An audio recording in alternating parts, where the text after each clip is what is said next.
கிருஷ்ணகிரி மாவட்டம் ஓசூரில் பெயிண்டரை கடத்தி கொன்று புதைத்த வழக்கில் 3 பேரை போலீசார் கைது செய்து விசாரணை மேற்கொண்டு உள்ளனர். இது தொடர்பான கூடுதல் விவரங்களை வழங்குகிறார் செய்தியாளர் அருண். அருண், வணக்கம். இது குறித்தான முழு விவரங்கள் என்ன, வழங்கலாம்?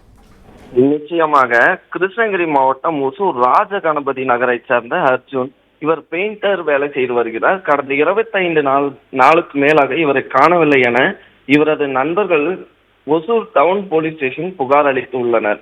அதன் பேரில் போலீசார் விசாரணை நடத்தினார்கள்.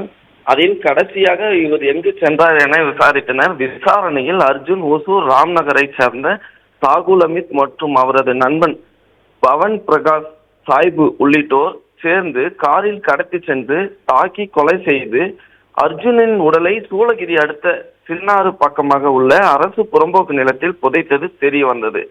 இதையடுத்து சாகுல் அமித் மீது போலீசார் பிடித்து விசாரணை செய்த போது சாகுல் அமித் மீதும் ஒசூர் ராஜகணபதி நகரை சேர்ந்த சுபி என்பவர் நண்பர்களாகவும் இருந்துள்ளனர். சுபிக்கு அர்ஜுன் நண்பராக இருந்ததும் தெரிய வந்தது. இந்த நிலையில் கடந்த சில தினங்களுக்கு முன்பாக சாகுல் அமித் வைத்திருந்த 40,000 ரூபாய் பணம் காணாமல் போனதும் இதனை அடுத்து சாகுல் அமித் சுபி மீது சந்தேகம் அடைந்து அவரிடம் கேட்டுள்ளார். அப்பொழுது ஏற்பட்ட பிரச்சனையில் சுபி தாக்கப்பட்டார். இது குறித்து சுபி தனது நண்பரான அர்ஜுனிடம் கூறினார். இதையடுத்து அர்ஜுன் சாகுல் அமித்தை கேட்டனர்.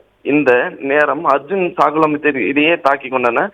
இதனால் ஆத்திரம் அடைந்த அர்ஜுன் சாகுல் அமித்தை உன்னை கொல்லாமல் விடமாட்டேன் என கூறி சென்றார்.